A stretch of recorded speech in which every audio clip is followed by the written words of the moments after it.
আসসালামু আলাইকুম, welcome to my channel.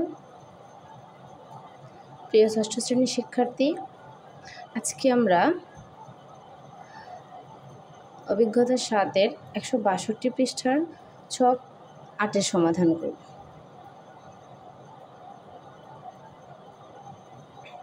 ছক 8-এ কি আছে?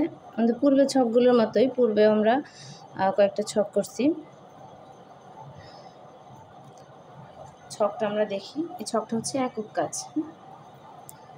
নিচের ছকে প্রদত্ত পদ দুটি সদৃশ্য পদ অথবা বিসদৃশ্য পদ কারণসহ ব্যাখ্যা করো। নিচের ছকে দুটি করে পদ দেয়া আছে। এখন আমাদেরকে খালি ঘরগুলো আছে ওগুলো পূরণ করতে হবে কি দিয়ে? প্রথমত দেখো, উৎপাদক নির্ণয় করতে হবে, সদৃশ্য কিনা বা বিসদৃশ্য কিনা সেটা নির্ণয় করতে হবে। এবার সদৃশ্য হলে তার যৌক্তিক কারণ, বিসদৃশ্য হলে তার যৌক্তিক কারণ। এখানে দুটি তারা সমাধান করে দিয়েছে, 3x 4x। 3x এর উৎপাদক হচ্ছে 3 এবং x। আমরা পূর্বের ক্লাসে এগুলো বলেছি উৎপাদকটা কেন উৎপাদক হয়েছে। যেমন 3x, এখানে 3 এবং x দুইটা গুণের সমন্বয়ে গিয়ে 3x পদটি হয়েছে, যার জন্যে এই পদের 3 একটি উৎপাদক, x একটি উৎপাদক। 4x, এখানে উৎপাদক হচ্ছে 4 এবং x। আমরা ট্রি ডায়াগ্রামের মাধ্যমেও করেছি। এবার দেখো, সদৃশ্য অথবা বিসদৃশ্য। 3x 4x এটা সদৃশ্য পদ, কারণ আমরা সদৃশ্য পদ ও বৈসদৃশ্য পদের ক্ষেত্রে আমরা পড়েছি যে চলক একই হলে, চলকের মিল থাকলে উক্ত পদগুলো হবে সদৃশ্য পদ, চলকের মিল না থাকলে উক্ত পদগুলো হবে বিসদৃশ্য পদ। তাহলে এখানে 3x 4x, এখানে x আছে, এখানেও x আছে। সহগ কিন্তু কোনো সমস্যা না, সহগ একজনের একটা থাকতেই পারে, এক পদে একটা সহগ থাকবে, সাংখ্যিক সহগ। এবার যৌক্তিক কারণটা কী হবে? উভয়ের বীজগণিতীয় উৎপাদক একই। উভয়ের বীজগণিতীয় উৎপাদক একই। বীজগণিতীয় উৎপাদক বলতে এখানে এই যে চলক বলতে আমরা যেটাকে বুঝি সেটাই হচ্ছে বীজগণিতীয় উৎপাদক। 2 নং 5ax 7aby। খেয়াল করি, এখানে আছে 5ax, এখানে হচ্ছে 7aby। এই পদের সাথে এই পদের শুধুমাত্র এর মিল রয়েছে। এখানে x আছে, এখানে x নাই, এখানে by আছে, এখানে নাই। তার মানে বীজগণিতীয় উৎপাদক একই নয়। আমরা আগে দেখি উৎপাদকগুলো কি কি। প্রথম পদের উৎপাদক হচ্ছে 5ax, দ্বিতীয় পদের উৎপাদক হচ্ছে 7aby। এটা বিসদৃশ্য পদ। কেন বিসদৃশ্য পদ? কারণ এখানে বীজগণিতীয় উৎপাদক ভিন্ন, একই নয়।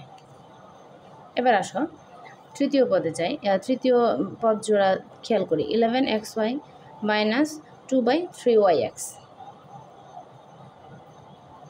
এখানে x আগে y পরে, এখানে y আগে x পরে, সমস্যা না, কিন্তু বীজগণিতীয় উৎপাদকগুলো একই আছে। আমরা আগে উৎপাদকগুলো যদি লিখি, এখানে আমার প্রথম পদের উৎপাদক হচ্ছে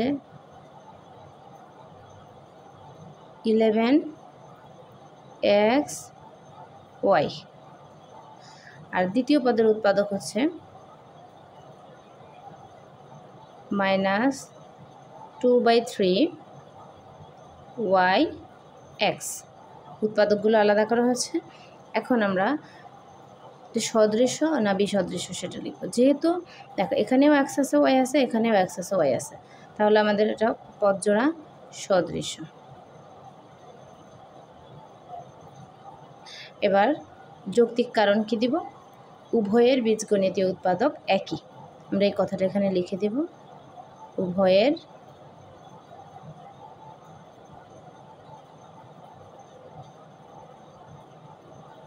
বীজগণিতীয় উৎপাদক একই। শেষ। এবার 4 নং abx 23axz। এখানে হচ্ছে abx, এখানে হচ্ছে 23 তো সংখ্যা, axz। আমরা আগে উৎপাদকগুলো আলাদা করি। প্রথম পদের উৎপাদক a b x, দ্বিতীয় পদের উৎপাদক হচ্ছে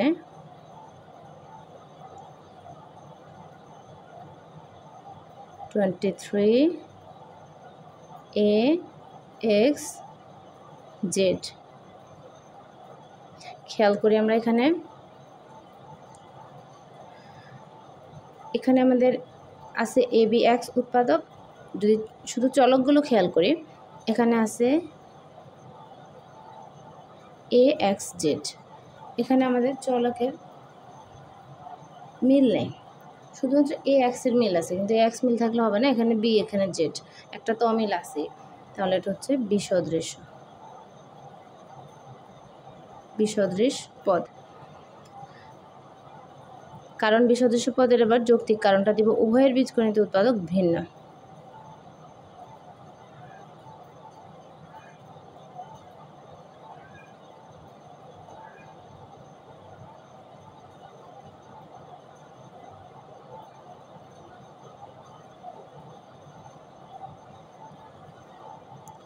উভয়ের বীজগণিতীয় উৎপাদক ভিন্ন। এবার আসো 5 নম্বর,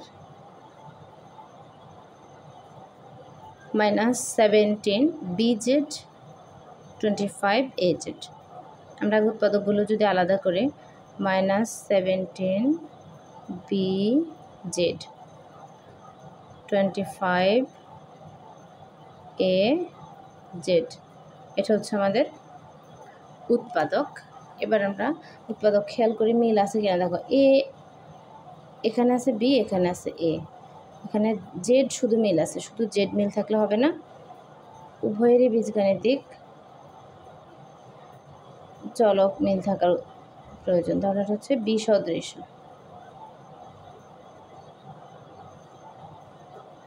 এটা বিসদৃশ।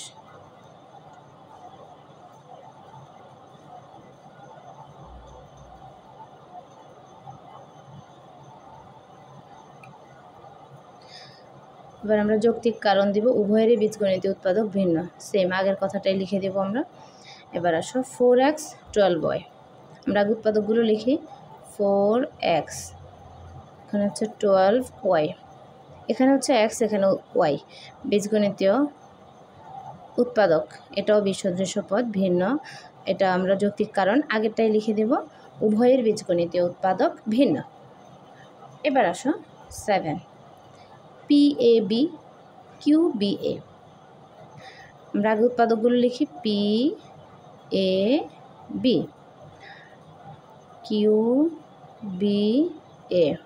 আমরা খেয়াল করি AB দুইটা পদে আছে, কিন্তু প্রথম পদে আছে P, দ্বিতীয় পদে আছে Q, সুতরাং আমাদের পদ যুগল হবে বিসদৃশ পদ, কারণ আগেরটাই। এবার আসি 8 নম্বর, 7/9 mn - 13 nm। আমরা উৎপাদকগুলো আলাদা করি, 7/9 mn - 13 nm। খেয়াল করি এখানেও mn, এখানেও mn উৎপাদক, তাহলে উৎপাদকগুলো একই। আমাদের পদ যুগল হচ্ছে সদৃশ পদ, এবং কারণটা আমরা দিব উভয়ের বীজগণিতীয় উৎপাদক একই।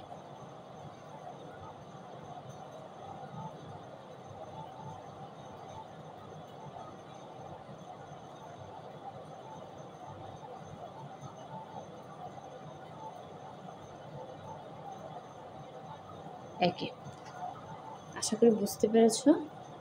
ধন্যবাদ। এখন আমরা বীজগণিতীয় রাশির যোগ, আমরা একটু খেয়াল করি বীজগণিতীয় রাশির যোগটা। এখানে কিছু উদাহরণ দিয়ে দেওয়া হচ্ছে। সদৃশ পদ দিয়ে যোগ অথবা বিয়োগ যাই করি না কেন, আমাদের কিন্তু সদৃশ পদেই যোগ বিয়োগ হবে, বিসদৃশ পদে যোগ বিয়োগ হবে না। খেয়াল করো এখানে একটা উদাহরণ দেওয়া হয়েছে। মনে করো 7x এবং 9x দুটি পদ, বুঝতেই পারছো পদ দুটি সদৃশ পদ। হ্যাঁ, বুঝতেই পারছি আমরা। সুতরাং পদ দুটির যোগফল, যেহেতু সদৃশ পদ তাহলে যোগও করা যাবে, বিয়োগও করা যাবে। যোগ 7x + 9x। এখন এখান থেকে আমরা চাইলে সরাসরি এখানে 7টা এক্স, এখানে 9টা এক্স, তাহলে 9টা এক্স এবং 7টা এক্স যোগ করলে 16টা এক্স হয়, এটা সরাসরিও করে দেওয়া যাবে। অথবা তারা এখানে বুঝাইছে এখান থেকে 2টা পদ থেকে আমরা এক্সটাকে সরাইছি, কমন নিয়েছি। আর এখানে আমাদের প্রথমে আছে 7, তারপর 9, আমরা আলাদা করছি 7 + 9 × এক্স, মানে এখানে 7কে এবং 9কে এক্স দ্বারা গুণ করা হয়েছে।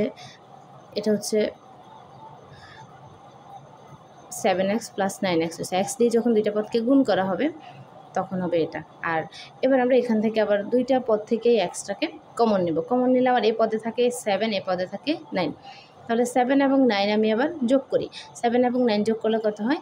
16। 16-এর সাথে আমি এক্স গুণ করে দেব, 16x। আরও একটি উদাহরণ, মনে করো 2xy - 3xy, 6xy এবং 11z, এখানে 4টি পদ। এখানে খেয়াল করো 2xy, এটার আগে কোনো চিহ্ন দেওয়া হয় নাই। কোনো পদের আগে যদি কোনো চিহ্ন দেওয়া না থাকে আমরা বুঝবো সেটা ধনাত্মক, প্লাস চিহ্ন আছে। আর মাইনাস হলে সেটা দেখে দেওয়া হবে, তাহলে -3xy মানে এটা হচ্ছে মাইনাস, আর বাকি 3টাই প্লাস। তার আমরা যখন এখানে সবগুলো পদই কি সদৃশ্য পদ? ভেবে দেখো, আমরা খেয়াল করি এখানে কিন্তু সবগুলো পদ সদৃশ্য পদ নয়। প্রিয় শিক্ষার্থী, আমরা এখানে পাচ্ছি মাত্র এখানে 3টি পদ হচ্ছে সদৃশ্য পদ, 11z বিসদৃশ্য পদ। তাহলে এখানে তাহলে পদগুলো আমরা যদি যোগ করি আমরা কী পাবো? খেয়াল করি,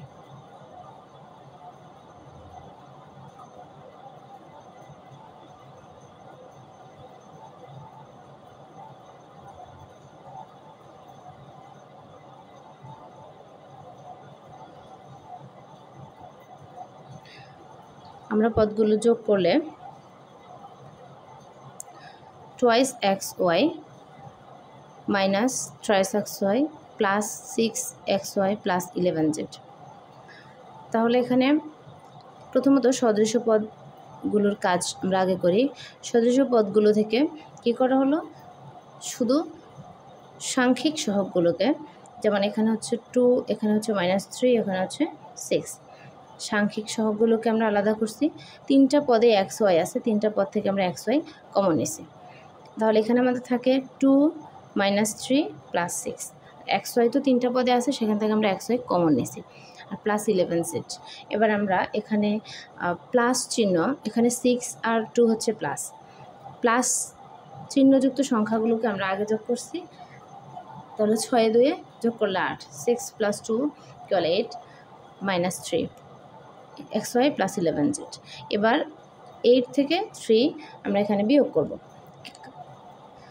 আমরা খেয়াল করব যদি সমধর্মী চিহ্ন হয় তাহলে যোগ হবে, সমধর্মী চিহ্ন প্লাস এবং প্লাস, সেক্ষেত্রেও যোগ হয়। আবার যদি 2টা 3টা একাধিক পদে প্রত্যেকের চিহ্নই মাইনাস থাকে সেক্ষেত্রেও কিন্তু আমরা সংখ্যা যোগ করি, শুধুমাত্র চিহ্ন মাইনাসই থেকে যায়। আর বিপরীতধর্মী চিহ্ন প্লাস এবং মাইনাস যদি হয় সেক্ষেত্রে আমরা বিয়োগ করি, বড় সংখ্যা থেকে ছোট সংখ্যা। কখনো ধনাত্মক হয় বড় সংখ্যা, কখনো ঋণাত্মক হয় বড় সংখ্যা, কিন্তু আমরা খেয়াল করব বিপরীতধর্মী চিহ্ন হলে বিয়োগ করতে হবে বড় সংখ্যা থেকে ছোট সংখ্যা। তাহলে আমার 8 থেকে 3 বিয়োগ, 8 থেকে 3 গেলে কত থাকে? 5 × xy + 11z। এখানে এই 3টি পদ সদৃশ্য পদ বলে আমরা এখানে একটা হিসাব করতে পারছি, কিন্তু 11z সদৃশ্য পদ নয়, এটা বিসদৃশ্য পদ। তাহলে এখানে এসে আমাদের আর কোনো হিসাব নাই, হিসাব এখানেই শেষ। আশা করি বুঝতে পেরেছ। এখন নিচে তোমাদের একটা কাজ দিয়ে দেওয়া হয়েছে, 20ab + 15b + 12a। অবশ্যই এখানে একটা পদ আছে 4ab - 11b রাশি -14a, রাশি দুটির যোগফল নির্ণয় করতে হবে। আমরা পরবর্তী ক্লাসে রাশি দুটির যোগফল নির্ণয় দেখাবো। ধন্যবাদ।